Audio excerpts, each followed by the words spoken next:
Assalamualaikum warahmatullahi wabarakatuh.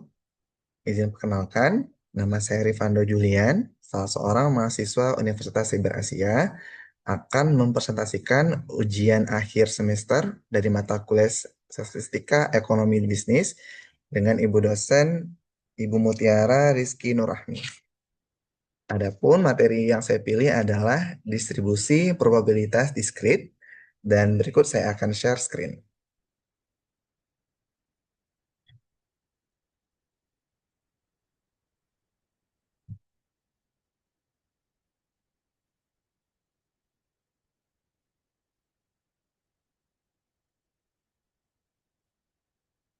Baik, ini adalah materinya, distribusi probabilitas diskrit.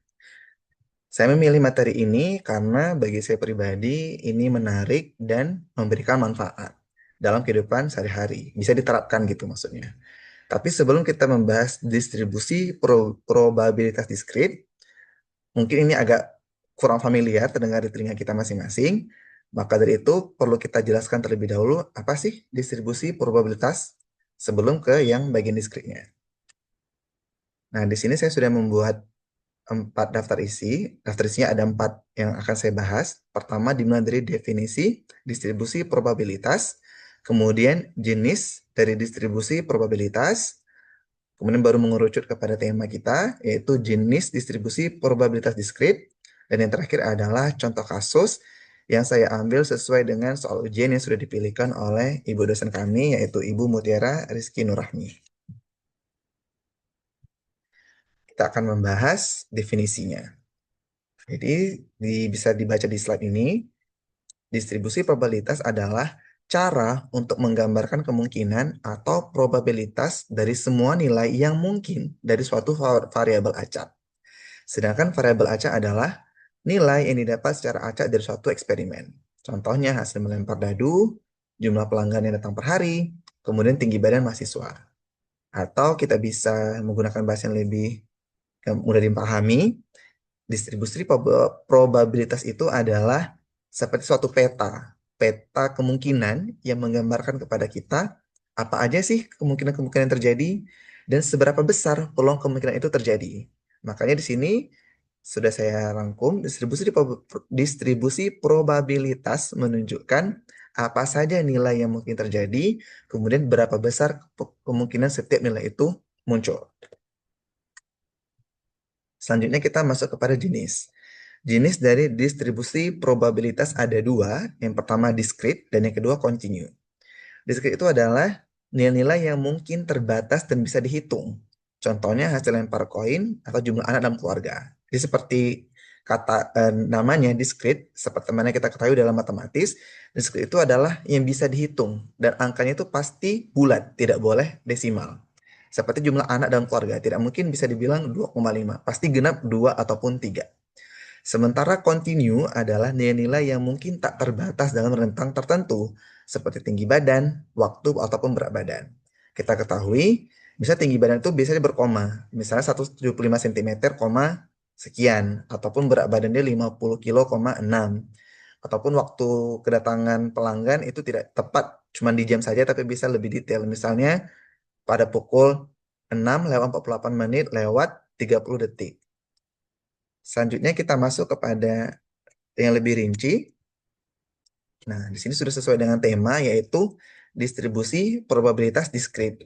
Jenisnya ada dua. Yang pertama yaitu binomial, kemudian yang kedua Poisson. Nah, kita masuk kepada yang pertama dari jenis distribusi probabilitas diskrit, yaitu yang pertama binomial. Sesuai dengan namanya ya, binomial itu berarti dua. Jadi binomial ini dipakai kalau hasilnya cuma dua kemungkinan. Kalau tidak sukses, gagal, antara iya atau tidak, kemudian hidup atau mati. Hanya dua pilihannya. Dengan contoh, peluang menang dalam 10 kali main game. Pasti kalau tidak menang, ya kalah jawabannya. Di sini sudah ada rumus yang tertera, bisa dibaca, ada sedikit keterangan. Untuk yang nx itu adalah kombinasi dari n faktorial per x faktorial dalam kurung n kurang x faktorial. Ini yang binomial. Selanjutnya kita masuk kepada Poisson. Poisson ini dipakai untuk menghitung jumlah kejadian dalam waktu tertentu. Misalnya, berapa kali listrik padam dalam satu bulan. Di sini juga sudah tersedia rumusnya. Dan perlu saya kasih tahu, di sini ada tulisan E, konstanta. Ini sudah menjadi ketetapan dari rumusnya, yaitu nilai konstantanya itu adalah 2,718. Baik, kita akan masuk kepada contoh kasus. Dan ini saya ambil dari soal ujian yang tersedia dari Ibu dosen. Nah, kasusnya adalah, menurut catatan kepolisian suatu daerah, dalam satu bulan rata-rata terjadi 5 kali kecelakaan. Dan Kasat Lantas ingin menghitung peluang terjadinya kecelakaan lebih dari 3 kali setiap bulan melebihi 65%. Maka akan diadakan perbaikan sistem pengamanan jalan raya. Maka apakah perlu diadakannya perbaikan sistem pengamanan jalan raya dengan berdasarkan data tersebut? Nah, berikut pembahasannya. Dari soal tadi sudah sangat jelas ya, kita bisa simpulkan bahwa ini adalah distribusi Poisson. Karena kenapa? Yaitu frekuensi kejadiannya adalah jumlah kecelakaan. Bukan tentang iya atau tidak. Bukan hanya dua kemungkinannya. Tapi yang menjadi kuncinya adalah frekuensi yang dibahas ini adalah jumlah kecelakaan. Kemudian rentang waktu tetap per bulan, terjadi secara acak dan independen. Diketahui rata-rata kejadian per bulan ataupun lambdanya adalah 5. Yang menjadi pertanyaan, apakah peluang kecelakaan lebih dari 3 kali dalam sebulan itu melebihi 65%? Dalam susunan matematis kita bisa buat peluang X lebih besar dari 3, apakah melebihi 0,65? Nah, kita ketahui dalam ilmu peluang, angkanya itu pasti 0, sekian. Karena kalau angkanya sudah menjadi 1, berarti itu kejadiannya sudah pasti terjadi. Maka kita bisa tulis peluang X lebih besar daripada 3 sama dengan 1 kurang peluang X lebih kecil atau sama dengan 3. Maka kita memasukkan nilai X sama dengan 0, X sama dengan 1, X sama dengan 2, X sama dengan 3. Di sini sudah saya langsung tulis angkanya dari rumus yang tadi tersedia. Jika X-nya sama dengan 0, maka nilainya adalah 0,0067. Jika X sama dengan 1, nilainya adalah 0,0337. Jika X sama dengan 2, nilainya 0,0842.